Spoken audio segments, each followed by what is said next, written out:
Olá pessoal, tudo bem? Bem-vindos aí ao nosso canal Física com Krause, Física comigo, e hoje eu vou fazer uma série de resoluções de exercícios de uma disciplina que eu estou ministrando, que é Fenômenos de Transporte.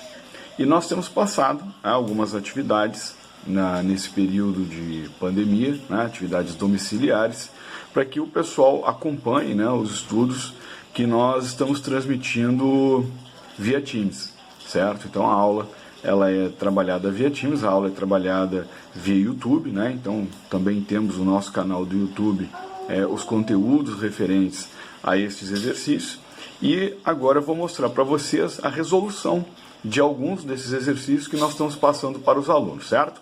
Então acompanhe aí que a gente vai mostrar para vocês aí como é que é feita a resolução de algumas das questões, que não são tão difíceis assim, tá certo? É isso aí, pessoal. Valeu, bom estudo!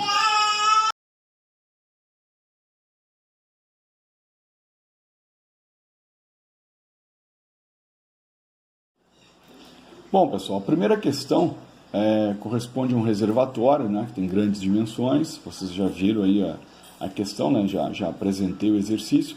E temos uma vazão de 20 litros por segundo e ele quer saber se o que vai ser instalado no sistema é uma bomba ou uma turbina. E determinar a potência, sabendo que o rendimento é de 72% e a área da seção transversal de 15 centímetros quadrados. Então, algumas coisas importantes, Nós pegamos aqui a vazão de 20 litros por segundo, dividimos por 1000 para ter a vazão em metros cúbicos por segundo. Ok. Ele quer saber se é bomba ou turbina. Tá?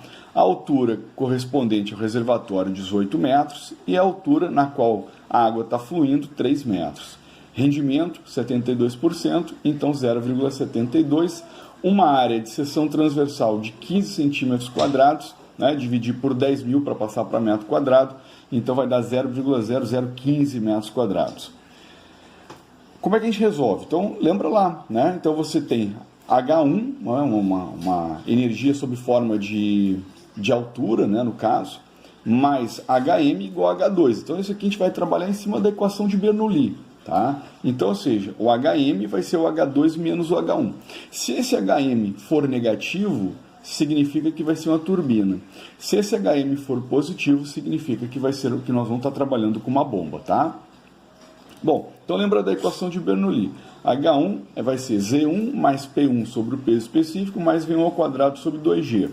Só que tem um detalhe, Como o reservatório está aberto, a gente considera só a pressão atmosférica, então não tem pressão manométrica. E como ele é de grandes dimensões, a velocidade de escoamento ali é praticamente nula, tá? Então a velocidade é praticamente nula. Então o H1 corresponderia somente ao Z1, que dá 18 metros. Bom, agora nós temos que calcular o H2. Só que para achar o H2 a gente tem que achar a velocidade com que o fluido está passando ali na tubulação 2, Então é a vazão dividido pela área. Então a vazão nós achamos lá em cima, 0,02, e a área nós achamos aqui 0,0015. Então calculamos a vazão. Então vai dar a velocidade, 13,3 metros por segundo. Joia. Então calcula H2 agora. Z2 mais P2 sobre o peso específico, pressão, velocidade ao quadrado sobre 2G. Só que também o sistema está aberto, então essa pressão aqui é praticamente nula, pressão atmosférica. Então vai estar trabalhando com uma pressão manométrica praticamente nula. Então nós vamos ter que o H2 vai ser 3, que é a altura agora do sistema 2, a velocidade que nós achamos ao quadrado sobre 2 vezes 9,8, que é a gravidade. Isso vai dar aproximadamente 12 metros. Então, se a gente quer saber o HM, então nós vamos pegar os 12 do H2 menos os 18 do H1. E nós vamos ter menos 6 metros, ou seja, corresponde a uma turbina, tá? Como é que eu acho a potência total de uma turbina? Então, ou seja, é o peso específico vezes a vazão, vezes o HM, vezes a eficiência. Então, o peso específico 9.800, a vazão 0,02, o HM para a turbina 6, vezes 0,72, que é a eficiência. Multiplicando tudo, nós encontramos aí 846,7 watts. Tá? Então essa aí é a nossa primeira questão, que nós passamos aí para o pessoal para começar a aquecer aí os conhecimentos. Valeu! Bom, a próxima lista corresponde aí a um projeto, né, um sistema energético que foi desenvolvido para construção civil e quer saber se ele é viável ou não utilizando uma bomba e uma turbina. Tá? Bom, ele fala que a vazão é de 100 litros por segundo, então vamos começar o problema. Ó. Temos uma vazão de 100 litros por segundo, dividimos por 1000, então nós temos a vazão em metros cúbicos por segundo. A eficiência é de 73%, ou seja, 0,73. Tá? E a altura da bomba e a altura da turbina, ela é a mesma, é 80 metros. Então vamos calcular primeiro a potência que a bomba vai precisar para jogar essa água lá para o reservatório lá em cima. Então o peso específico vezes a vazão vezes a altura dividido pela eficiência. Então fazendo a conta aqui, isso dá aproximadamente 107,4 kW. Vamos fazer agora para a turbina, né? Então, ou seja, aquele reservatório cheio, né, vai movimentar a turbina agora. Então a potência da turbina, o peso específico vezes a vazão vezes a altura vezes agora a eficiência. Então nós vamos ter 9.800, 0,1, 80 e 0,73. Isso vai me dar 57,2 kW. Bom, chegamos à conclusão que se a potência desenvolvida pela turbina é menor do que a potência que a bomba está utilizando para jogar água lá para o reservatório, então esse não é um sistema viável. Né? Então esse é um sistema aí que tá havendo perda de energia, né? E não ganho de energia. Então não vale a pena aí, né, utilizar esse tipo de sistema energético, ok? É isso aí, pessoal. Valeu!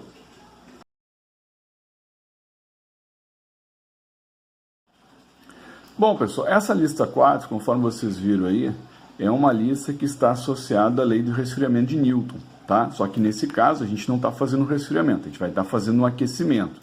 Né? Viu ali o exercício, né? Diz que você tem vai estar na época de Natal, o peru está a 10 graus Celsius, vai colocar num forno que está a 280 graus Celsius às 5 horas da tarde.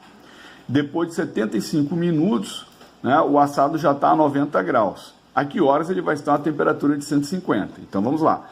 Às 17 horas, a temperatura dele era 10 graus Celsius. 75 minutos depois, ou seja, às 18 horas e 15 minutos, ele já estava a 90 graus Celsius. A que horas, né, que esse peru vai estar a 150 graus Celsius, sabendo que a temperatura do forno é de 280 graus Celsius. Bom, já coloquei aqui a equação, né, associada aí à lei de resfriamento de Newton. Então a temperatura é a temperatura do meio mais a temperatura inicial menos a do meio e elevado a menos kT de tempo lá, tá? O T minúsculo corresponde ao tempo.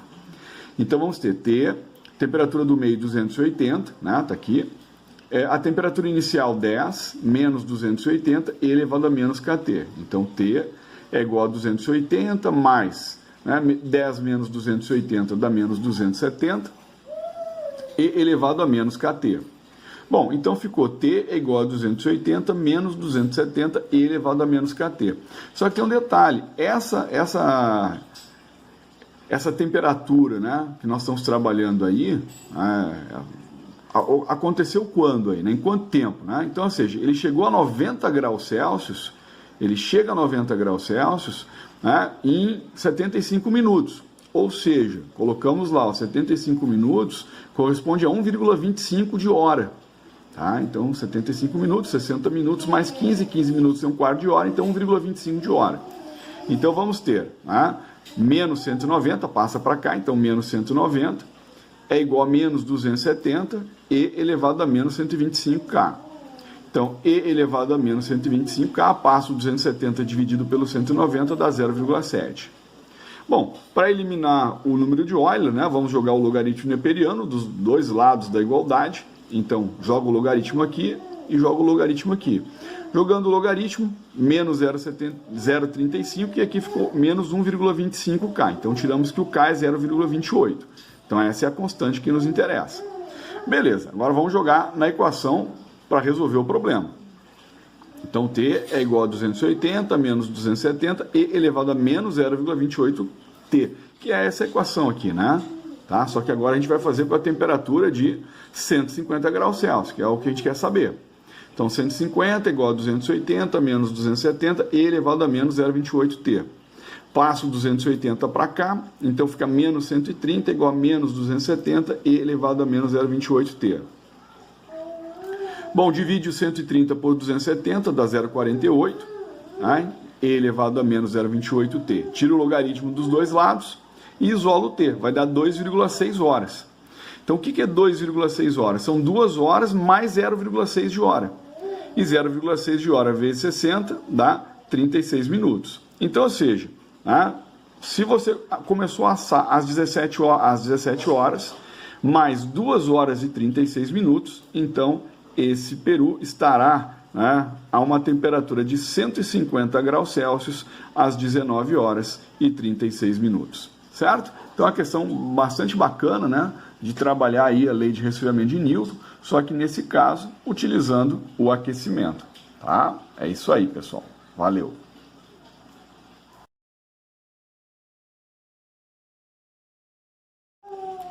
Bom, pessoal, temos mais uma lista agora, uma lista falando sobre transferência de calor. Então diz lá que um aparelho de climatização tem que manter a temperatura de uma sala que tem 25 metros de comprimento, 8 de largura e 3,1 de altura, uma temperatura de 23 graus Celsius, certo? As paredes da sala têm tijolos com coeficiente de condutibilidade de 0,138 quilocalorias por hora metro grau Celsius, e essa parede ela tem uma espessura de 28 centímetros, ou seja, 0,28 metros. E a temperatura externa é de 42 graus Celsius. Bom, então, e aí a gente vai trabalhar somente as perdas, através das paredes, certo? Vamos considerar que não há perda nem pelo piso, nem pelo teto. Bom, então a gente primeiro precisa calcular a área, referente a essas paredes. Então, lembra, são 4 paredes, então 2 laterais e uma frente e uma fundos, Então fica 2 vezes o 25 vezes 3,1 e 2 vezes o 8 vezes 3,1. Então a primeira dá 155 metros quadrados e a segunda dá 49,6 metros quadrados. Então a área total na qual o calor vai ter que fluir é de 204,6 metros quadrados. Bem, então qual é a forma do fluxo de calor? Então Q ponto é igual a Ka delta T sobre E. O K 0,138. A área 204,6, a variação da temperatura de 19 graus Celsius e a espessura 0,28. Então isso aí vai dar 1915,9 quilocalorias por hora. Eu arredondei, então usei 1916 quilocalorias por hora, e aí a gente faz uma transformaçãozinha rápida e converte isso aí para HP. Então corresponde a aproximadamente 3 HPs. Então essa aí é a resposta da quantidade de calor extraída da sala pelo ar-condicionado para manter a temperatura em 23 graus Celsius. Tá certo? Valeu, pessoal!